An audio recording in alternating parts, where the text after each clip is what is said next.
দর্শক স্বাগত সোশ্যাল ইসলামী ব্যাংক নিবেদিত 7 দিনে সরকারি চাকরিতে কোটা সংস্কারের দাবিতে গড়ে ওঠা আন্দোলন এবং সহিংসতার কারণে প্রায় 1 মাস বন্ধ থাকার পরে গত রোববার অর্থাৎ গতকালকেই স্কুল কলেজ মাদ্রাসা বিশ্ববিদ্যালয় খুলেছে। কিন্তু অনেকগুলো চ্যালেঞ্জ আছে। এই যে শিক্ষার্থীদের উপর দিয়ে একটা বড় ধরনের ঝড় গেল, একটা ট্রমার মধ্য দিয়ে তারা গেলেন, সেটি কী করে কাটানো যাবে? এবং বিশ্ববিদ্যালয়গুলো, বিশেষ করে পাবলিক বিশ্ববিদ্যালয়গুলো আমরা দেখছি যে ভিসি, প্রো ভিসি কিংবা এই শীর্ষ পদে যারা আছেন তারা পদত্যাগ করেছেন অধিকাংশ প্রতিষ্ঠানেই। ফলে এক ধরনের প্রশাসনিক জটিলতাও সেখানে আছে। ফলে বিশ্ববিদ্যালয়গুলো খুললেও পরিপূর্ণভাবে জমজমাট হতে বা ক্লাস পরীক্ষা শুরু হতে আরও কতটুকু সময় লাগবে, এসব নিয়ে আজকে আমরা কথা বলতে চাই। সেই সঙ্গে ছাত্র রাজনীতি অর্থাৎ ক্যাম্পাসে ছাত্র রাজনীতি থাকবে কি থাকবে না, এটি নিয়েও অনেকদিন ধরে আলোচনা আছে, যেই আলোচনাটি অনেক বেশি প্রাসঙ্গিক হয়েছে এই সাম্প্রতিক আন্দোলনের মধ্য দিয়ে। এসব নিয়ে আজকে আমরা কথা বলতে চাই। আমাদের সঙ্গে আছেন ড্যাফোডিল ইউনিভার্সিটির শিক্ষক উমাইদ হাসান, আপনাকে স্বাগত, এবং আছেন জাহাঙ্গীরনগর বিশ্ববিদ্যালয়ের অধ্যাপক স্নিগ্ধা রেজওয়ানা। আপনাকে ধন্যবাদ যে আসতে পেরেছেন, রাস্তায় খুবই জ্যাম ছিল। আমাদের সঙ্গে অনলাইনে যুক্ত আছেন ঢাকার বাইরে থেকে দুজন, রাজশাহীর নর্থ পয়েন্ট স্কুলের অধ্যক্ষ অমিত হালদার এবং আছেন নেত্রকোনার সরকারি বালিকা উচ্চ বিদ্যালয়ের শিক্ষক শফিকুল ইসলাম। আপনাদেরকে স্বাগত জানাই। আপনাদের কাছে আসবো। আমি একটু শুরুটা করি স্নিগ্ধা রেজওয়ানা আপনাকে দিয়ে। আপনার বিশ্ববিদ্যালয় খুলেছে কি কালকে পরিপূর্ণভাবে? ধন্যবাদ আপনাকে। বিশ্ববিদ্যালয় তো আসলে অধ্যাদেশ অনুযায়ী তো খুলেছে। আচ্ছা, আমাদের যে উপদেষ্টা মণ্ডলী বলেছেন সেই অনুযায়ী তো বিশ্ববিদ্যালয় খুলেছে, কিন্তু বিশ্ববিদ্যালয় খোলার যে অর্থবোধকতা, আমরা যেই প্রত্যাশা করি, ক্লাসরুমে শিক্ষার্থী আছে, শিক্ষক আছে, ছাত্র শিক্ষক সম্পর্ক, ক্যাফেটেরিয়ায় গান হচ্ছে, আড্ডা হচ্ছে, তর্ক হচ্ছে, সেই পরিবেশটা বিশ্ববিদ্যালয়ে নাই, একেবারেই নাই। এবং সেটার কারণ আমরা সবাই কম বেশি জানি। হল, আমার বিশ্ববিদ্যালয়টা যেহেতু আবাসিক বিশ্ববিদ্যালয়, সেখানে একটা খুব গুরুত্বপূর্ণ বিষয় কিন্তু হচ্ছে যে দূরের ছাত্রছাত্রীরা, তারা হলগুলোও কিন্তু ওই অর্থে এখনো প্রস্তুত না। জাহাঙ্গীরনগরের হলে কি খুব বেশি ধ্বংস হয়েছিল যে আসতে পারবে না শিক্ষার্থীরা, এমন না? জাহাঙ্গীরনগর বিশ্ববিদ্যালয়ের ঘটনাটা আপনি যদি 16 তারিখ রাতের কথা বা 15 তারিখ রাতের কথা যদি আমি বলি, সেই সময়টাতে আপনার যেটা হয়েছিল যে যতটা না হলের ভেতরে ভাঙচুর, তার চেয়ে বেশি আমি বলবো সাধারণ শিক্ষার্থীদের উপরে শারীরিক আক্রমণ। এবং খুবই দুঃখজনক হলো সত্য যে এমনকি উপাচার্যের বাসায় আশ্রয় নিয়েছিল শিক্ষার্থীরা। সেক্ষেত্রে সেখানে উপাচার্যের বাসার ভিতরেও শিক্ষার্থীদের আক্রমণ করা হয় এবং তারা আশ্রয় খুঁজে পায় না। উপাচার্য মহোদয় তাদেরকে জায়গা করে দেন না, তাদের করে দেন না। তো এরকম ঘটনাগুলো জাহাঙ্গীরনগর বিশ্ববিদ্যালয়ে ঘটেছে। তো এটা তো গেল যেটা আমরা জানি, কিন্তু আরেকটা যেটা খুব বড় বিষয় সেটি হচ্ছে ট্রমা। হ্যাঁ, মানসিক অস্থিরতা, ছাত্র শিক্ষকের সম্পর্ক, সহপাঠীদের বাস্তবতা এবং একটা ভীষণ রকমের দলীয়করণ তো সর্ব জায়গাতেই আছে। তো অভিভাবক শূন্য হয়ে পড়া, ভিসি, প্রভিসি, প্রক্টর, কাউকেই না পাওয়া। এই ঘটনার পরে কি আপনাদের এই শীর্ষ পদে যারা ওনারা আছেন, অধিকাংশই বোধহয় নাই? না, অধিকাংশই পদত্যাগ করেছেন। তবে মানে তারা নিজে থেকেই পদত্যাগ করেছেন ব্যক্তিগত কারণ দেখিয়ে। আচ্ছা, না আমি তো আরো একটু ডিটেইলে যাব, কিন্তু তার মানে খুব সহজে যদি বুঝি যে গতকালকে রোববার ইউনিভার্সিটি খুললেও ওই অর্থে শিক্ষকদের উপস্থিতি এখনো নেই, ব্যাপারটা এরকম না? শিক্ষকদের উপস্থিতি নেই, এটা তো অবশ্যই। আমি রবিবার দিন আমিও গিয়েছিলাম ক্লাস নেয়ার, কিন্তু আরেকটা ব্যাপার কি, ক্লাসে যে ঢুকবে একটা অদ্ভুত দেয়াল তৈরি হয়েছে। হ্যাঁ, কার সঙ্গে কার? শিক্ষার্থীদের সাথে শিক্ষকের। কেন? হ্যাঁ, এই দেয়ালটার বিষয়গুলো এরকম হচ্ছে যে আমাদের অনেক শিক্ষকের অনেক অবস্থান ছিল আপনার এই পুরো প্রসেসে, পক্ষে বিপক্ষে, নীরবতা, পক্ষে নীরব এক পক্ষ, তো কিন্তু শিক্ষক তো সবাই, রাইট। এবং একটা অদ্ভুত বৈপরীত্য, মানে শিক্ষক বনাম শিক্ষার্থীর যে একটা ব্যাপার, এটার একটা আমেজও কিন্তু সেখানে আছে। এই বনামের গল্পটা খুব নতুন করে আমাদের বনামে আসবো একটু পরে, আপনার সঙ্গে আর ডিটেইল যাবো আমরা একটু। জনাব উমাইদ, আপনার ইউনিভার্সিটি এই আন্দোলন যেটি আমরা দেখলাম, সেখানে কিন্তু প্রথম দিকে শুরুটা হয়েছিল ঢাকা বিশ্ববিদ্যালয় থেকে, কিন্তু সরকার ভেবেছিল ঢাকা বিশ্ববিদ্যালয় যেহেতু বন্ধ করা হয়েছে হয়তো আন্দোলনটার এগোবে না, কিন্তু আমরা পরে দেখলাম অদ্ভুতভাবে প্রাইভেট বিশ্ববিদ্যালয়গুলোর শিক্ষার্থীরাই অনেক বেশি সামনে এলো এবং সম্ভবত ড্যাফোডিলের শিক্ষার্থীরা সম্ভবত রাস্তায় ছিল। তাহলে তারপরে এখন কি অবস্থা? গতকালকে আপনাদের ক্যাম্পাস খুলেছে? হ্যাঁ, ধন্যবাদ। জি, যেরকমটা বললেন যে প্রথমে আন্দোলনটা ঢাকা ইউনিভার্সিটি দেন অনেকটাই পাবলিক কেন্দ্রিক ছিল যদি বলা যায়, বাট এরপরে যখন পাবলিকের হলগুলো অফ করে দেওয়া হলো বা ওই জায়গায় খুব বেশি প্রেশার ক্রিয়েট করা হলো, তখন কিন্তু প্রাইভেট ইউনিভার্সিটিগুলো স্বতঃস্ফূর্তভাবে আন্দোলনে পার্টিসিপেট করে। অ্যান্ড ড্যাফোডিল ইউনিভার্সিটি খুব ভালোভাবে পার্টিসিপেট করছে এই জায়গাটায়। জাহাঙ্গীরনগর ইউনিভার্সিটি আমাদের খুব পাশে, আমাদের ওইখানে স্টুডেন্টরা চলে গেছে, অনেক স্টুডেন্ট জাহাঙ্গীরনগর ইউনিভার্সিটিতে গেছে তাদের হেল্প করার জন্য। যখন এই খবরটা ছড়ায় যায় যে জাহাঙ্গীরনগর ইউনিভার্সিটিতে সাধারণ ছাত্রদের উপরে হামলা হইতেছে, আক্রমণ হইতেছে, তখন ড্যাফোডিল আর জাহাঙ্গীরনগর ইউনিভার্সিটি খুবই ক্লোজ। তো এইখান থেকে অনেক স্টুডেন্ট গেছে ওই জায়গায় যে তারাও হামলা শিকার হয়েছে, তাদের উপরে পুলিশ হামলা করছে, আদার্সভাবে হামলা হয়েছে। তো এই জিনিসগুলো তো ঘটছে। এবং যখন ওই যে আন্দোলনটা পাবলিককে দমায়ে পাবলিক ইউনিভার্সিটিটাকে বন্ধ করে দিল হলগুলো, তখন কিন্তু প্রাইভেট ইউনিভার্সিটি ক্যারি ফরওয়ার্ড করছে অনেকটাই, ঠিক আছে। এবং এটা একটা কম্বিনেশনে ছিল, এটা শুধু পাবলিক শুধু প্রাইভেট ব্যাপারটা এরকম ছিল না। আর ইউনিভার্সিটি খোলার ব্যাপারে হ্যাঁ, যেরকমটা ম্যাম বললেন যে ইউনিভার্সিটি তো অফিসিয়ালি খুলে গেছে। আমাদের এইখানে আমাদের ইউনিভার্সিটিটাও তো আবাসিক না বা কিছুটা আবাসিক, আমাদের হল আছে, আমাদের হলে অ্যাপ্রক্সিমেটলি প্রায় ৭,০০০ সিট আছে। আচ্ছা, সো একদম 100% আবাসিক না, বাট অনেক বড় একটা হল আমরাও আসলে রান করতেছি। সেখানে ৭,০০০-এর মধ্যে কতজন কালকে দেখলেন বা এসছে কতজন? আসতেছে এখনো অনেক বেশি যে আসছে, ক্যাম্পাস যে ভরে গেছে এরকম এখনো ঘটে নাই। রোববার প্রথম দিনে ক্যাম্পাসের চিত্রটা কেমন ছিল ক্লাসে বা ক্যাম্পাসে? আমাদের ক্লাসটা একটু অপশনাল ছিল, যে যদি চাই অনলাইনে করা যাবে। আচ্ছা, ঠিক আছে। আমাদের যেহেতু করোনাকালীন সময়ে হচ্ছে আমরা অনলাইনের জন্য খুব ভালোভাবে প্রিপারেশন নিয়েছিলাম। আমাদের ব্লেন্ডেড লার্নিং সিস্টেম আছে, তারপরে হচ্ছে আমাদের অনলাইন প্ল্যাটফর্মগুলো আছে। তো ওই মাধ্যমে ক্লাস অলরেডি শুরু করার জন্য বলা হয়েছে। তো ক্লাস ওইভাবে কিছুটা চলছে, কিছু স্টুডেন্ট যারা দূরে থাকে ঢাকার বাইরে তারা আসতেছে, বাট ওই রকমভাবে যে প্রাণবন্ত ব্যাপারটা এটা এখন পর্যন্ত রান হয়নি, বাট আসছে অনেক স্টুডেন্ট। কালকে কি ক্লাস হয়েছে মানে আদৌ প্রথম দিন বা আজকে সেকেন্ড ডে? আজকে অনেক স্টুডেন্ট দেখা করতে আসছে টিচারদের সাথে, বাট যেই আনুষ্ঠানিক ক্লাস শুরু হয়নি না, ওই রকম ভাবে একদম পুরো প্রাতিষ্ঠানিকভাবে যে অফলাইনে ক্লাস যেটা এটা এখনো যায়নি, বাট অনলাইনে অনেকেই জয়েন হইতেছে আর অনেকে আসতেছে। অনেক দিন আসলে ক্যাম্পাসটাও তো অনেক দিন বন্ধ, স্টুডেন্ট ছাড়া ক্যাম্পাস যেরকম কোনো মানে শূন্যতা, ক্যাম্পাস ছাড়াও কিন্তু স্টুডেন্টের মনে ওই শূন্যতাটাই। যতদিনই বাড়িতে থাকুক ছুটিটা খুব অল্প সময়ই ভালো লাগে, যখন লম্বা হয়ে যায় ছুটিটা তখন এক মাস বা তারও বেশি, এক্স্যাক্টলি তখন আর এই ছুটিটা অলমোস্ট তো কোরবানির ঈদের পর থেকেই আসলে একটা। তারপরে আবার ওই যে শিক্ষকরাও আন্দোলন শুরু, ওনারা নেমে গিয়েছিলেন প্রত্যয় স্কিমের বিরুদ্ধে, ওই সময়ও বেশ কিছুদিন বন্ধ ছিল। তো না, ওটা তো ওই গল্পটা তো আসলে একেবারেই ভিন্ন গল্প, কারণ এটা তো পরপর হয়েছে। তখন কিন্তু শিক্ষকদের অবরোধ ছিল, হ্যাঁ, প্রত্যয় স্কিমের কারণে কিন্তু আমরা কিন্তু পাবলিক বিশ্ববিদ্যালয়ের শিক্ষক যারা আমরা বলেছিলাম যে আমরা সর্বাত্মক অবরোধে যাব।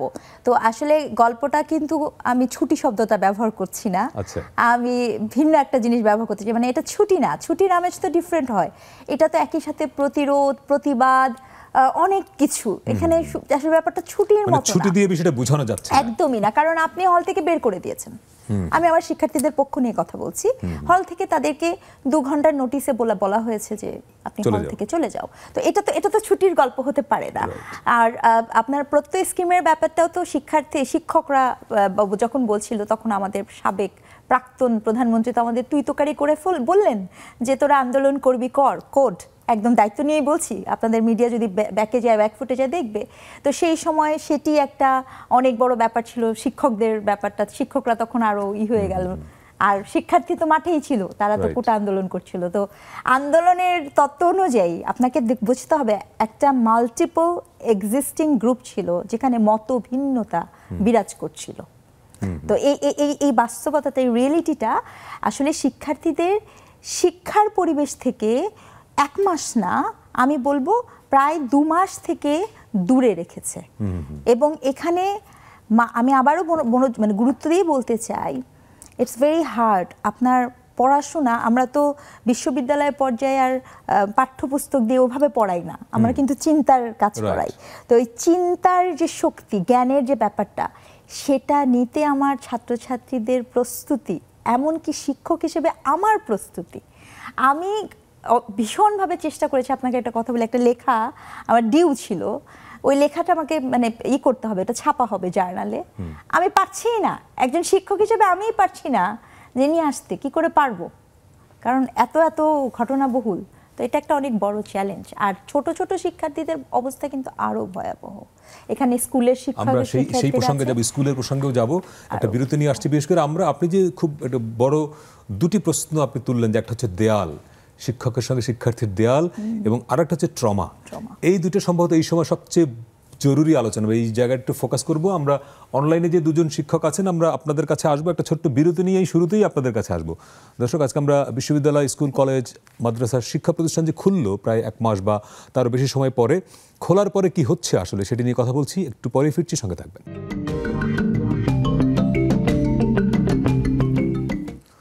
দর্শক, বিরতির পরে আবারও স্বাগত সোশ্যাল ইসলামী ব্যাংক নিবেদিত 7 দিনে। আজকে আমরা কথা বলছি 1 মাসের বেশি সময় পরে শিক্ষা প্রতিষ্ঠান খুলল, কিন্তু এখন কি হচ্ছে আসলে? সেই পূর্ণোদ্যমে ক্লাস, পরীক্ষা কিংবা ছাত্র শিক্ষক সম্পর্ক, ক্যাম্পাসে শিক্ষার্থীদের আড্ডার মুখরতা, সেগুলো তো নিশ্চয়ই এখনও শুরু হয়নি। এবং আমরা যেই বিষয়টি ফোকাস করছি, যে এই যে ছাত্র আন্দোলনের মধ্য দিয়ে একটা বড় সহিংসতা, তার কারণে যে ট্রমা, সেই ট্রমাটা কি করে দূর হবে। এবং আমাদের একজন অতিথি বলছিলেন যে শিক্ষক ছাত্রদের মধ্যে যে এক ধরনের দেয়াল তৈরি হয়েছে, সেই দেয়ালটা আমরা কি করে ভাঙবো। অনেক প্রশ্ন আছে। আমরা স্টুডিওতে আমাদের সঙ্গে আছেন রাজশাহী জাহাঙ্গীরনগর ইউনিভার্সিটির শিক্ষক স্নিগ্ধা রেজওয়ান এবং ড্যাফোডিল ইউনিভার্সিটির শিক্ষক উমাইদ হাসান। অনলাইনে আমাদের সঙ্গে আছেন রাজশাহী নর্থ পয়েন্ট স্কুলের অধ্যক্ষ অমিত হালদার এবং নেত্রকোনা সরকারি বালিকা উচ্চ বিদ্যালয়ের শিক্ষক শফিকুল ইসলাম। একটু অধ্যক্ষ অমিত হালদার, আপনার কাছে প্রথমে যাই। আপনার প্রতিষ্ঠান কি অবস্থা? মানে খুললো, যদিও স্কুলের শিক্ষার্থীদের উপর অতটা ট্রমা নিশ্চয়ই ছিল না, আন্দোলন নিশ্চয়ই অনেকে হয়তো ছিল, কিন্তু বিশ্ববিদ্যালয়ে যে পরিস্থিতি ছিল সেটা স্কুলে ছিল না। তো এই লম্বা সময় পরে স্কুল খোলার পরে এই দুদিনের চিত্র কেমন দেখলেন, রবি এবং সোম, এই দুদিনে?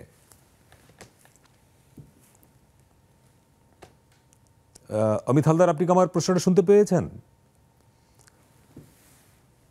অমিত হালদার, আপনি কি আপনার প্রশ্নটা শুনতে পেরেছেন? আচ্ছা, উনি বোধহয় আমার সাউন্ড পাচ্ছেন না। জি, শফিকুল ইসলামকে আমার শব্দ শুনতে পাচ্ছেন? জি, আচ্ছা, এই সেম প্রশ্নটা আপনাকে করি শফিকুল ইসলাম, যে 1 মাসের বেশি সময় পরে আপনার স্কুলও খুললো, তো ছাত্র ছাত্রীরা কি আসছে ঠিকঠাক? মানে আপনার তো মূলত বালিকা বিদ্যালয়, ছাত্রীরা কি এই দুদিনে কেমন দেখলেন উপস্থিতি, বা ক্লাস হলো কতটা আসলে? জি, আমাকে যুক্ত করার জন্য আপনাকে ধন্যবাদ। তো সম্মানিত দুইজন আলোচকের আলোচনা শুনছিলাম। ওনারা যেহেতু বিশ্ববিদ্যালয় লেভেলের শিক্ষক, ওনাদের শিক্ষার্থীদের বয়স আর আমাদের শিক্ষার্থীদের বয়সের একটা ভিন্নতা আছে। আমরা বয়ঃসন্ধিকালের শিক্ষার্থীদেরকে পড়াই, স্বাভাবিকভাবেই তারা কিন্তু একটা মানে অনেকটাই আবেগপ্রবণ। তো সাম্প্রতিক সময়ে যে ঘটনাগুলো ঘটছে, যেগুলো আমরা সবাই জানি, তো শিক্ষার্থীরা কিন্তু এই বিষয়গুলো নিয়ে খুবই উদ্বিগ্ন ছিল এবং তারা দীর্ঘদিন বাসায় থাকার কারণে তাদের মধ্যে কিন্তু একটা মানে হতাশা চলে আসছিল। তো গতকালকে যখন স্কুল খোলার পরে উপস্থিতি একটু কম ছিল তুলনামূলকভাবে, অন্যান্য সময়ের তুলনায় যদি আমরা বলি। তো আজকে বেশ কয়েকটা শ্রেণীকক্ষে উপস্থিতি খুব ভালো ছিল। বিশেষ করে আমরা যদি নিচের ক্লাসগুলোর কথা বলি, 6, 7, 8 পর্যন্ত, 9, 10 উপস্থিতি অনেক কম ছিল। তো আমরা শিক্ষার্থীদের সাথে কথা বলেছি। স্যার, 9, 10 উপস্থিতি কম ছিল কেন, এটা বোঝা যাচ্ছে? হ্যাঁ, 9, 10 কম ছিল যে ওরা মানে যেহেতু একটু মেয়েরা একটু বড় হয়েছে, অনেক গার্ডিয়ান দেখা যাচ্ছে যে সময় নিয়ে আসতে পারছে না, বিভিন্ন ধরনের একটু সমস্যা আছে তাদের সাথে। আমি বলছি যে এটা কোনো সিকিউরিটি সমস্যা না তো? সিকিউরিটি আমাদের এখানে তেমন সমস্যা নেই। আমরা আশা করছি যে মানে আগামী দিন হয়তো উপস্থিতি বাড়বে। এর একটা কারণ হচ্ছে যে আজকে উপস্থিতি একটু কম থাকার কারণটা হচ্ছে যে তাদের মধ্যে একটা অনিশ্চয়তা ছিল যে আজকে ক্লাস কেমন হয়। আচ্ছা, মানে সেজন্য তারা একটু অপেক্ষায় ছিল আর কি, যে যারা আসছে তাদের কাছ থেকে একটু নিউজ নিবে যে ক্লাসগুলো শুরু হয়েছে কিনা, যেহেতু ওরা একটু উপরে ক্লাসে পড়ে, সেই জন্য মনে হয় উপস্থিতি একটু কম ছিল। আপনার এই দুদিনে স্যার এই যে দুদিনে রবি এবং সোম, এই দুদিনে কি অন্যান্য স্বাভাবিক সময়ের মতো ক্লাসগুলো হয়েছে, না সেগুলোও কমেছে? জি, আমাদের ক্লাসগুলো হয়েছে। আমাদের যেহেতু গার্লস স্কুল, আমাদের স্কুলে আপনার ক্লাসগুলো সবগুলো ক্লাসই হয়েছে। আমরা যথাসময়ে শ্রেণীকক্ষে গিয়েছি। আমরা শিক্ষার্থীদের ক্লাস নেওয়ার পাশাপাশি ওদের সাথে আমরা কথা বলেছি। অনেকের কিন্তু এই যে ২ জন আলোচক বলছিলেন যে শিক্ষার্থী এবং শিক্ষকদের মধ্যে একটা কিন্তু দেয়াল তৈরি হয়েছে। সেটা কিন্তু আমাদের শিক্ষার্থীদের সাথেও আমাদের অনেকটা আছে। তারা অনেকেই মানে আমাদেরকে বলছিল যে, "স্যার আপনারা তো আন্দোলনে যান নাই।" এই বিভিন্ন ধরনের কথা বলছিল। তো আমরাও তাদেরকে আমরা এই বিষয়গুলো বলছি যে আমাদের একটা সীমাবদ্ধতা আছে যে আমরা কতটুকু অংশগ্রহণ করার সুযোগ ছিল। এগুলো নিয়ে ওদের সাথে খোলামেলা কথা বলেছি। যেহেতু আ অ ওদের অনেক ধরনের প্রশ্ন ছিল ওদের মধ্যে। সেজন্য আমরা ওই প্রশ্নগুলো ওদের কাছ থেকে শুনেছি যাতে আমাদের মধ্যে আমাদের প্রতি যদি তাদের কোনো ক্ষোভ থেকে থাকে, যাতে ওইটা প্রশমিত হয়ে যায়। তো আমরা কথা বলেছি। এরপরে তাদের ওই শ্রেণীকক্ষ বা ক্লাস এগুলো নিয়েও কথা বলেছি। তো তাদের মধ্যে আমাদের শিক্ষার্থীদের মধ্যে একটা যে সমস্যা আছে সেটা হচ্ছে যে স্কুল লেভেল আপনারা জানেন যে একটা মূল্যায়ন পরীক্ষা চলছিল, ষান্মাসিক সামষ্টিক মূল্যায়ন। কিন্তু সেই ষান্মাসিক সামষ্টিক মূল্যায়নের যে ১০ টা বিষয়ে মূল্যায়ন হওয়ার কথা ছিল, সেখানে ৪ টি বিষয়ের মূল্যায়ন হয়েছিল। পরবর্তীতে তো ওই দেশের অস্থিরতার জন্য মূল্যায়ন বন্ধ হয়ে গেছিল। তো শিক্ষার্থীদের মধ্যে একটা প্রশ্ন যে বাকি যে মূল্যায়নগুলো ছিল, সেগুলো কি আদৌ হবে কিনা? হলে কিভাবে হবে? এই নানা ধরনের তাদের মধ্যে প্রশ্ন ছিল। কিন্তু সেই প্রশ্ন কিছু বিষয় আছে যেগুলো আমরাও এখন তাদেরকে সঠিকভাবে বলার কোনো সুযোগ নেই বা আমরা এখনো জানি না যে আসলে সেগুলো কি হবে, আদৌ কি মূল্যায়ন হবে কিনা? এই একটা বিষয়। আরেকটা বিষয় হচ্ছে যে আমাদের যে নতুন যে কারিকুলাম চলছে, সেটার তাদের মানে গতদিন এটা নিয়ে খুব আলোচনা হয়েছে যে এটার হ্যাঁ, কিছুটা শিক্ষা মূল্যায়ন উপদেষ্টা প্রক্রিয়া বলেছেন সংস্কার যে হবে। এই যে নতুন কারিকুলাম এটি তারা মনে করেন না যে এটা প্রয়োগযোগ্য বা বাস্তবায়নযোগ্য। ফলে এটি এখনো সরকারের তরফে চূড়ান্ত কোনো সিদ্ধান্ত আসেনি। আমি একটু জনাব অমিত হালদারের কাছে যেতে চাই। স্যার, আপনি আমার কথা শুনতে পাচ্ছেন? জি, আমি শুনতে পাচ্ছি। জি, আপনাকে একসঙ্গে দুটি প্রশ্ন আমি করি, আপনি যদি উত্তর দেন। যে একই প্রশ্ন যেটি আমি শফিকুল ইসলামকে করলাম, যে আপনার এই দুদিনের চিত্র কেমন স্কুলের? শিক্ষার্থীদের উপস্থিতি, শিক্ষকদের উপস্থিতি কেমন, এক? আর দ্বিতীয় প্রশ্নটা হলো যে এই যে একটা ১ মাস সময় একটা গ্যাপ হয়ে গেল পড়াশোনার, এটি আপনারা পূরণ করবেন কিভাবে? একটু আমি শুরু থেকে একটু বলি। আহ, যেদিন ৫ আগস্টের পরে বলা হয় যে ৬ আগস্ট থেকে শিক্ষা প্রতিষ্ঠান খুলে দেওয়া হচ্ছে আর কি। আমরা তখন থেকেই কিন্তু ক্লাসটা রান করিয়েছি। প্রথম দিন আমরা আহ, বুধ বৃহস্পতি আমরা কি করলাম, অনলাইনে ক্লাসটা নিয়ে চলে আসলাম। রবিবার থেকে আমরা ফিজিক্যাল ক্লাসটা শুরু করেছি, কিন্তু primary section class pre school সেকশনে। আমরা প্রথম যে গত যে সপ্তাহটা ছিল, এই সপ্তাহে আমরা খুব ভালো উপস্থিতি পাই নাই বিভিন্ন কারণে। কারণ আপনি নিশ্চয়ই বুঝতেছেন যে আমাদের প্রাইভেট স্কুলে অন্য প্রাইভেট স্কুল খুলে দিলে আমাদেরকেও খুলে দিতে হয়। তো প্রথমে আমি চিন্তা করলাম যে জুম অ্যাপে আমরা যদি শুরু করতে পারি তাহলে স্টুডেন্টদের শিক্ষা বিরতিটা হয় না আর কি। তো এই গত সপ্তাহে কিন্তু খুব ভালো উপস্থিতি ছিল না।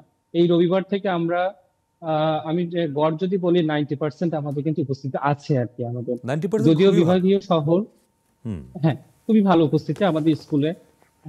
সবচেয়ে বড় ব্যাপার হলো স্টুডেন্টরা, যে বাচ্চাগুলো বাসায় থাকতে থাকতে না মানে হাঁপিয়ে উঠেছে আর কি। কারণ আপনি চিন্তা করেন এই বছরটা শুরু হয়েছে কিন্তু দেরিতে। বছরের শুরুটা কিন্তু দেরিতে হয়েছে, নির্বাচনের কারণে জি, আমাদের জি, জি। স্কুল খুলতে দেরি হয়েছে। এর মধ্যে যখন আমাদের শীতকালে কিন্তু হঠাৎ করে বলা হলো যে স্কুল এতদিনের জন্য বন্ধ। যেখানে আমরা আধুনিক যুগে বাস করছি, আমরা কিন্তু চাইলেই আগামী ১ মাসের কিন্তু আবহাওয়া আবার আবার আবার ওই অনেকটাই যে কিন্তু তাপ প্রবাহের জন্য বন্ধ বলতে ছিল। পারি। আবার তাপ প্রবাহের জন্য তাপপ্রবাহের বন্ধ কারণে ছিল। বন্ধ ছিল। হ্যাঁ। বন্ধ ছিল। এই বছরটা টোটালি আমাদের শিক্ষার্থীদের খুবই কষ্ট হয়েছে। যদিও আমরা অনলাইন অ্যাক্সেস থাকার কারণে আমরা কিন্তু আসলে ঠিকঠাক মতো ক্লাসটা নিতে পেরেছি, বাট অধিকাংশ স্কুল কিন্তু এই সুবিধাটা পায় নাই আর কি। আচ্ছা। তো সব মিলে আমি যেটা বলবো যে আমাদের আপনি যে প্রশ্নটা রাখছেন উপস্থিতিটা হলো এই সপ্তাহ থেকে আমরা মোটামুটি সন্তোষজনক উপস্থিতি। এর মধ্যে কিছু কথা বলি যে কিছু মানুষ আছে যারা একটু এখনো নিরাপত্তাহীনতায় ভুগছে। আমরা তাদের সাথে কথা বলেছি।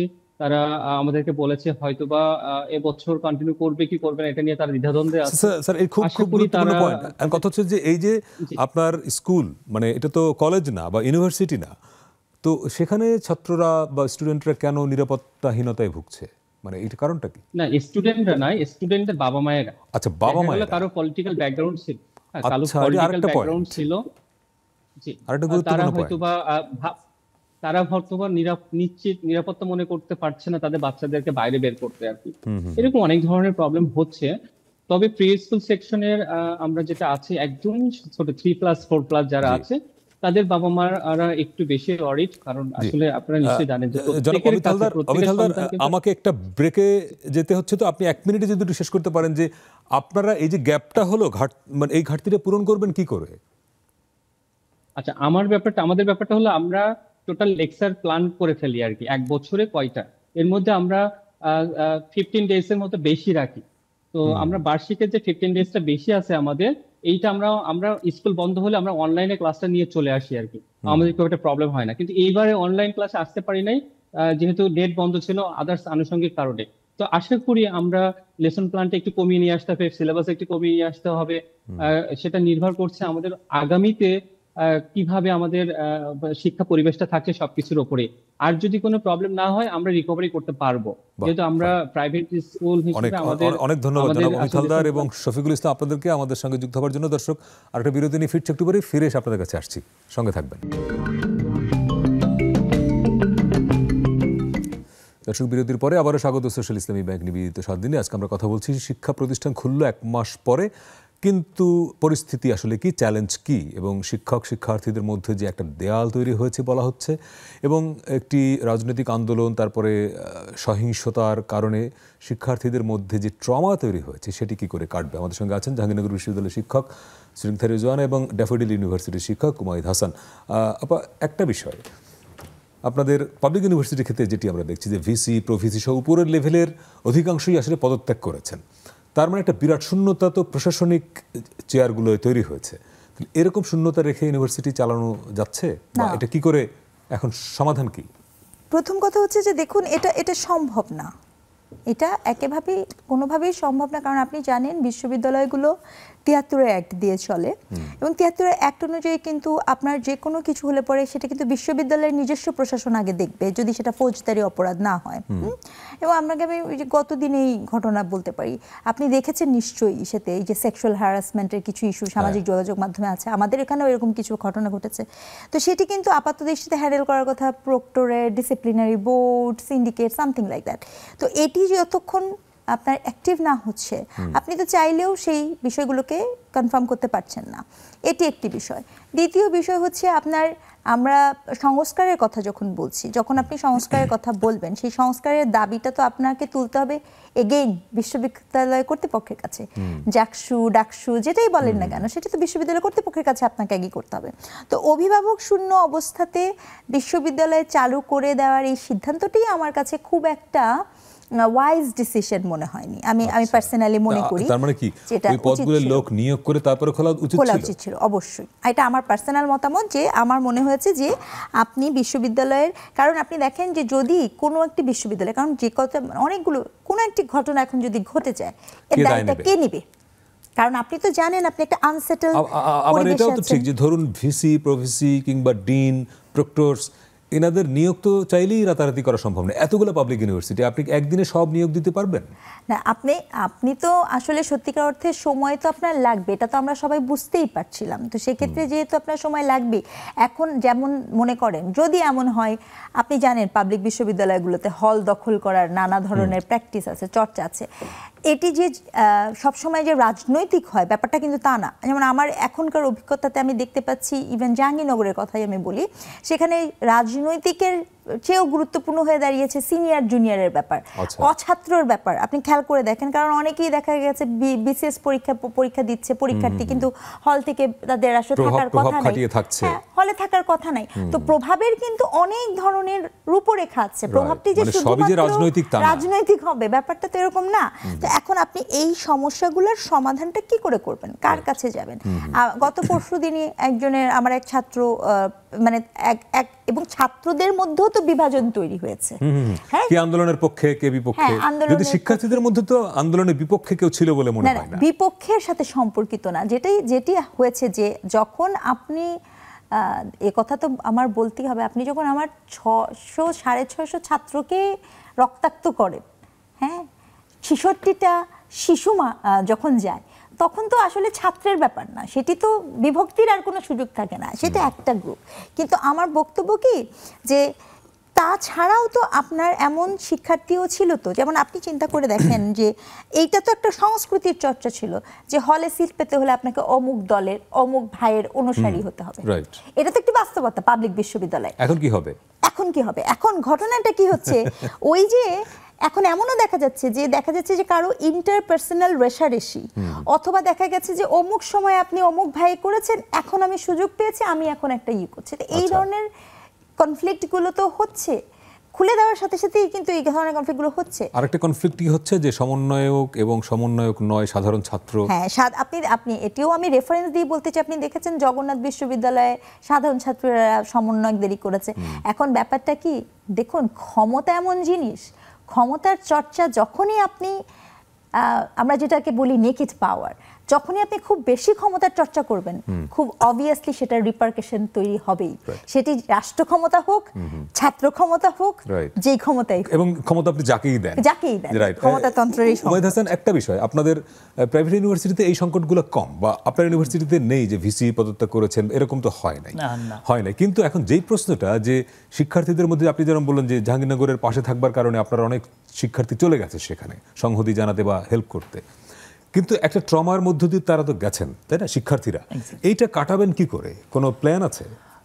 এইটাই এখন সবচেয়ে বড় চ্যালেঞ্জের মধ্যে একটা, যে এখন তো যা আন্দোলন হয়েছে, তারা সফল হয়েছে, অনেক কিছু ঘটছে, কিন্তু এর মধ্যে যে ব্যাপারটা আসছে যে একটা ট্রমাটিক সিচুয়েশন দিয়ে তারা গেছে, এবং এই ট্রমাটিক সিচুয়েশনটা থাকতেছে। তো এইটা কাটানোর জন্য ফার্স্ট অফ অল হচ্ছে আগে তো আসতে হবে সবাইকে। আমরা আনার জন্য আমাদের স্টুডেন্ট অ্যাডভাইজার আছে, তারা সবাই সাথেই কন্ট্যাক্ট করার চেষ্টা করতেছে, 1-to-1 বলতে পারেন। তো যখন তারা আসবে, আমরা ক্যাম্পাসের পরিবেশটা খুবই ফ্রেন্ডলি আগে থেকেই। আমাদের প্রাইভেট ইউনিভার্সিটি হইলেও ক্যাম্পাসটা যথেষ্ট বড়, অনেক স্পেস আড্ডা দেওয়ার জন্য বা সবার জন্য বসার জন্য খুব ভালো কিছু জায়গা আছে। এরা যখন আসবে, কাউন্সিলর আছে, আমাদের সাইকোলজি সেন্টার আছে যেখানে 2জন সাইকোলজিস্ট সবসময় সাপোর্ট দেখে ফ্রি অফ কস্ট। তো ওনারা আছে, যদি কারো বেশি পরিমাণ দরকার হয়। একটা জিনিস কি, যখন স্টুডেন্টরা ক্যাম্পাসে চলে আসবে, তাদের পরিবেশে তারা চলে আসবে, মানে যখন বন্ধুদের সঙ্গে সহপাঠীদের দেখা হবে, তখন অবশ্য ট্রমাটা ধীরে ধীরে অটোমেটিক্যালি কেটে যাবে। মানে এই ট্রমা তো এত বড় কিছু না যে স্টুডেন্ট ওভারকাম করতে পারবে না, তার চেয়ে অনেক বড় জিনিস তারা ওভারকাম করে ফেলছে। তো ওরা যখন আসবে, ওরা যখন ওদের পরিবেশটায়, ওদের রুমে, ওদের ক্যাম্পাসে হাঁটাচলা করবে, অনেকটা কেটে যাবে। বাট এমন না যে তাদের আর সাপোর্ট লাগবে না। কিন্তু এই যে পরিবেশটা ঠিক করবার ক্ষেত্রে আপনাদের এখন যে কাজ, সেটা হচ্ছে কিনা?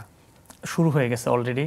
আমাদের যেমন গতকালকে আমাদের কিছু স্টুডেন্ট আসছিল, আমাদের প্রভিসি স্যার, দায়িত্বপ্রাপ্ত এখন ভিসি, উনি স্টুডেন্টদের ডাকছে, স্টুডেন্টরাও গেছে, কথা বলছে, ওদের সাথে কথা বলছে যে তোমাদের কোনো ধরনের কোনো কথাবার্তা যা আছে ফ্রি কথা বলো। ওরা ওদের মতো কথা বলছে, স্যার কথা বলছে, বাকি টিচাররা বললাম আমাদের অলমোস্ট 6:1 রেশিওতে একটা করে অ্যাডভাইজার আছে, সব টিচাররা একজন অ্যাডভাইজার হিসেবে দায়িত্ব পালন করে। তারা কথা বলতেছে, ক্লাস টিচার কথা বলতেছে, এবং এই জিনিসটাই আমরা একটু ব্রডার মাইন্ডে করতেছি যেন সবাই কানেক্ট হয়, একটা স্টুডেন্টের জন্য বাদ না পড়ে। সেটা ক্লাস শুরুর জন্য হোক, সেটা ট্রমা কাটানোর জন্য হোক, যে কোনোভাবে হোক, আমরা চাইতেছি যে আগে তারা আসুক। এবং আসার পরে জিনিসটা সুন্দরভাবে আমরা কিভাবে আরো আগায় নিয়ে যাইতে পারি তাদের সাহায্য নিয়ে। আপনারা কি মনে করেন যে এই যে শিক্ষার্থীদের পদচারণে পুরো ক্যাম্পাস মুখরিত হয়ে উঠবে, যে জমজমাট, সেটা কতদিন লাগতে পারে? আমি তো খুবই আশাবাদী। আমি আশা করতেছি নেক্সট উইক থেকে সম্পূর্ণভাবেই ক্যাম্পাসটা জমজমাট হয়ে যাবে। কারণ এখন যারা আসছে তারা অলরেডি এই জিনিসটা ইনফর্ম করতেছে যে অল ওকে, আসার মতো, মানে পরস্পরের সঙ্গে যোগাযোগটা তো আছে, তাদের খুবই ভালোভাবে আছে, ওরা নিজেরা অনেক ভালোভাবে কানেক্টেড। সাম্প্রতিক আন্দোলনে আপনাদের শিক্ষার্থীদের মধ্যে আহত নিহতের কোনো সংখ্যা আছে, বা খুব বেশি সংখ্যা আছে? খুব বেশি না, বাট সংখ্যাটা আছে। এইখানে অনেকগুলো স্টুডেন্ট আছে যারা হচ্ছে ড্যাফোডিলের আশপাশে আহত হয়নি। তো ওই লিস্টটা একদম যে খুব অ্যাকুরেটলি বলা যায় এরকম না। দেখা গেছে অনেকে ঢাকায় বাসা, সে তো আর আসলেতে এসে আন্দোলন করে না, সে ঢাকার ওই জায়গার আন্দোলনেই পার্টিসিপেট করছে। এখানে তো আসলে আর ওই, এটি কি আপনারা একটা তালিকা করবেন যে কতজন আহত হলেন? বাট আপনার ইউনিভার্সিটি কেউ নিহত হয়েছেন সেই তথ্য আছে? একটা স্টুডেন্ট আমাদের ড্যাফোডিল পলিটেকনিক ইনস্টিটিউটের রূপ নামের ও কাউরান বাজারে নিহত হয়েছে। এটা প্রথম আলোতে আসছিল এবং আমরা ওইটা স্মরণ সভার মতো একটা আলোচনা সভা হয়েছে। তো এইটা একদম অ্যাকুরেটলি আসছে, আর বাকি এখনো সন্ধান চলতেছে। হয়তোবা ঢাকায় হয়নি, ঢাকার বাইরে কোনো জায়গায় হয়েছে কিনা ফ্যামিলির সাথে কন্ট্যাক্ট করা হইতেছে। তো এরকম যদি কোনো তথ্য থাকে ওইটাও আমরা আসলে কালেক্ট করতেছি। আপা একটা কথা বলছিলেন যে শিক্ষক শিক্ষার্থীদের মধ্যে দেয়াল তৈরি হয়েছে, সেই দেয়ালটা আপনাদের এখানে হয়েছে? কিছুটা দেয়াল না হলেও কিছুটা ট্রাস্ট ইস্যু তো আছে। অনেকের কাছে একটা কথা ছিল, টিচাররা কেন একদম ওপেনলি ভালোভাবে আসতেছে না, অথবা প্রশাসন কেন সম্পূর্ণভাবে আসতেছে না। ঠিক আছে, এটা নিয়ে তো একটা স্টুডেন্টদের মধ্যে ক্ষোভ বলেন, তাদের একটা জানার জায়গা আছে। তো এখন আমাদের চেষ্টাটা হচ্ছে ওই জিনিসটা আমরা ক্লিয়ার করার জন্য, যে আসলে কিছু প্রতিবন্ধকতা তো সব জায়গায় ছিল, এমন না যে ওপেন ছিল সবকিছু আর আমরা কেউ যাই নাই বা প্রশাসন যায় না, সবাই একইভাবে তো যায় নাই। সরি, এই জায়গায় আপনার কাছ থেকে আসবো, একটা বিরতি নিয়ে আপনার এখানেই আসবো। দর্শক, আরেকটা বিরতির সময় হলো। আজকে আমরা ক্যাম্পাস খুললো, কিন্তু কি হচ্ছে সেখানে সেটি নিয়ে কথা বলছি। আরেকটা বিরতির সময় হলো, সঙ্গে থাকবেন।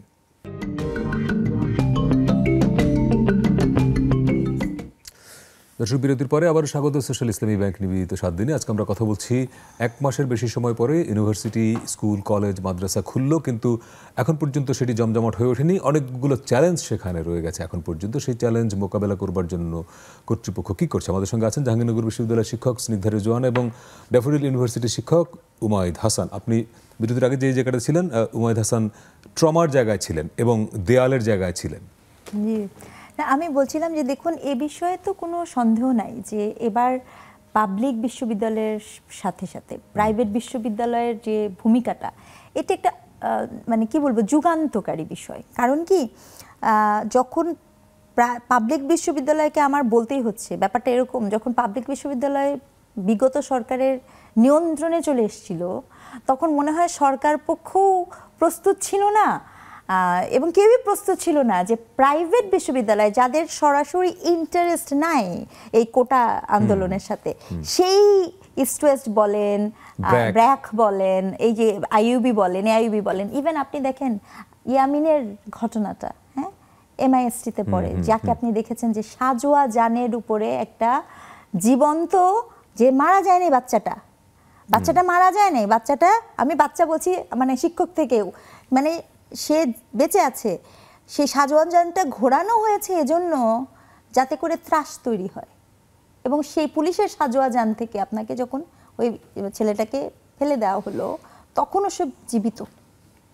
তো এই যে এমআইএসটির ইয়ামিনের ঘটনা, হ্যাঁ, আপনি কি মনে করেন যে আপনি বিশ্ববিদ্যালয়ে খুলে দিবেন তার সহপাঠীরা, অথবা বিউপির মুগ্ধর ঘটনা, আপনি কি মনে করেন যে এত সহজে এই ক্ষরণ মানে রোধ করা সম্ভব, মুছে ফেলা সম্ভব? আমি মনে করি না, আমি সত্যিই মনে করি না। এবং আমি ভীষণভাবে মনে করি রাষ্ট্রীয়ভাবে আপনার এই শিক্ষার্থীদের হতাহতের লিস্টার দায়িত্বটা রাষ্ট্রীয়ভাবে নেওয়া উচিত। মানে কোনো ব্যক্তি, ইনস্টিটিউশনের যে ব্যাপারটা, সেটা তো আছেই, হতাহত বলেন, নিহত আহতের সংখ্যা বলেন, এবং সেটি শুধু ওভাবে না, ঠিক যেভাবে আমরা সালাম, রফিক, জব্বর, বরকতকে চিনি, এই নামগুলোকেও আমাদের চেনা উচিত। কারণ আপনি তো এটা তো অস্বীকার করতে পারেন না যে এই যে এতগুলো মৃত্যু বাংলাদেশ স্বাধীন হওয়ার পরে, কোন একটা আন্দোলনে এত শিক্ষার্থী কখনো মারা যায়? শিক্ষার্থী কি কখনো মারা গেছে? এত নিহত কি কখনো হয়েছে? তো এটা কিন্তু আমি মনে করি ভীষণভাবে জরুরি যে এদের লিস্টিং করা রাষ্ট্রীয়ভাবে জরুরি। ইউজিসি বলেন, ইভেন আপনি বলছেন, আপনি যখন বলছিলেন উপাচার্য, আমাদের তো ইউজিসির চেয়ারও নাই, রাইট, ইউজিসি চেয়ারম্যানও নাই, ইউজিসির চেয়ারম্যান মানে টোটাল প্রশাসনে আসলে কেউই নাই, মানে শিক্ষা প্রশাসন শূন্য ইউনিভার্সিটি লেভেলে। এই জন্য আমি আপনাকে বলছি যে এত তাড়াহুড়ো করে বিশ্ববিদ্যালয়টাকে এভাবে খুলে দেওয়াটাও যে কতখানি ওয়াইজ ছিল আমি ঠিক জানি না। কারণ আপনার এটার একটা কারণ হতে পারে এই যে একটু স্বাভাবিক পরিস্থিতি ফিরিয়ে আনা, শিক্ষার্থীরা আসলে পরস্পরের সঙ্গে দেখা সাক্ষাৎ হলে স্বাভাবিক জীবনে প্রবেশ করানোর একটা চেষ্টা। স্বাভাবিক জীবনে প্রবেশ না করলেও তো এটারে কতদিন লম্বা, কতদিন টানবেন? এটা না ভাগ ভাগ করে করা যেতে পারতো, প্রাথমিক থেকে শুরু করে করা যেতে পারতো, একবারে সব না খুলে। এটা আমার মনে হয়েছে। এখানে একটা ম্যাম হচ্ছে যে ব্যাপারটা, যদি স্টুডেন্টরা রাস্তায় থাকে, বাইরেই থাকে, তাহলে তাদেরও একটা জাস্ট দিশেহারা অবস্থা চলবে।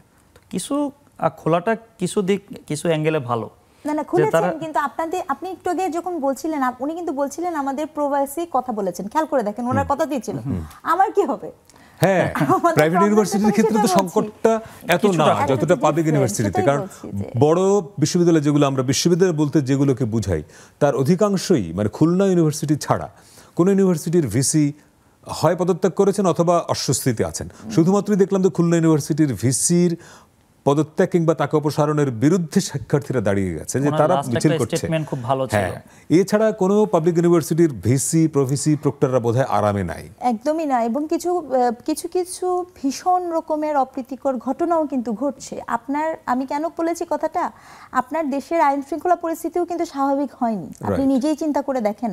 কারণ আপনি এখন পর্যন্ত ট্রাফিক পুলিশকে জায়গায় পাচ্ছেন না, থানা ওপেন করতে পারছেন না, এই জিনিসগুলো কিন্তু আপনি করেননি। এটা ধীরে ধীরে হচ্ছে। হ্যাঁ, উপরন্তু আমি নাম মেনশন করি, আমাদের কাছে ভিডিও এসেছে যে কুষ্টিয়া সরকারি মহিলা কলেজের একজন প্রিন্সিপাল, তাকে যেভাবে ওখানে কোনো ছাত্র ছিল না, ওখানে কোনো শিক্ষকরাই তার সহকর্মীরা যেই ধরনের ন্যাক্কারজনকভাবে উনি যেই হন না কেন এই আচরণটা কি করতে পারে? তার মানে কি এখন এই যে পোস্টগুলো খালি হলো ভিসি প্রভিসি প্রক্টরস ডিন, এখানে এখন কারা যাবেন এটি নিয়ে একটা রাজনীতি শুরু হয়ে যাবে বা গেছে, এবং সেটি দুঃখজনক। আমাদের এতগুলো ছাত্র তারা প্রাণটা এই জন্য দেয়নি যে আপনারা আবার লেজুর বৃত্তির রাজনীতিতে ঢুকবেন। আমরা মানে এক্স গেল ওয়াই আসবে, হ্যাঁ, ব্যাপারটা যদি এরকম হয়। সংস্কার আমরা চেয়েছি, আপনি শিক্ষার পরিবেশ শিক্ষাঙ্গনে থাকবে, রাজনৈতিক পরিবেশ শিক্ষাঙ্গনে থাকবে না। শিক্ষকরা, আমি শিক্ষক হিসেবে এই কথাটা বলছি, শিক্ষকরা লেজুর বৃত্তি করবে এরকম শিক্ষক না। শিক্ষকের কাজ তার একাডেমিক গবেষণা এবং দায়িত্বশীল আচরণ করা, এবং এমন ভিসি না যিনি শিক্ষার্থীরা বিপদে পড়লে দরজা আটকিয়ে রাখেন। অফকোর্স না, একদমই না। কারণ আপনি শামসুজ্জোহাকে চেনেন এবং জানেন, আমরা সবাই জানি। হ্যাঁ, তো কিন্তু দুঃখজনকভাবেও সত্য যে আপনাকে বুঝতে হবে যে আমি যে শামসুজ্জোহাকে 69-এ পেলাম, কিন্তু আমি 2024 সালে শামসুজ্জোহা পেলাম না, অথবা পেয়েছি খুব কম, বা পেলেও খুব কম পেয়েছি। এটি দুঃখজনক। আমার মনে হয় যে এটি নিয়ে আরো অনেক কথা বলবার আছে, বিশেষ করে আপনাদের দুজনের আলোচনায় যেটি হলো যে ট্রমা এবং দেয়াল, আমার মনে হচ্ছে এটি নিয়ে আলাদা করে কথা বলতে হবে। অনেক ধন্যবাদ, আজকে অল্প সময় খুব বেশি কথা বলতে পারলাম না। উমাইদ হাসান এবং স্নিগ্ধা রেজওয়ান, অনেক ধন্যবাদ। দর্শক, আমরা যেটি প্রত্যাশা করি, ইউনিভার্সিটিগুলো খুললো বটে, সংকট অনেক, বিশেষ পাবলিক ইউনিভার্সিটিতে অনেকগুলো সংকট, দ্রুত ভিসি সহ গুরুত্বপূর্ণ পদের লোক নিয়োগ দিতে হবে, এটি যেমন ঠিক তেমনি আগের ধারাবাহিকতা যদি হয় যে অমুকের লোক তমুকের লোক, তাহলে কিন্তু সংকট আসলে কাটবে না। শিক্ষার্থীরা যে সংস্কার চেয়েছিল, রাষ্ট্র সংস্কার চেয়েছিল, সেই সংস্কার কিন্তু অনেক কঠিন। ভালো থাকবেন।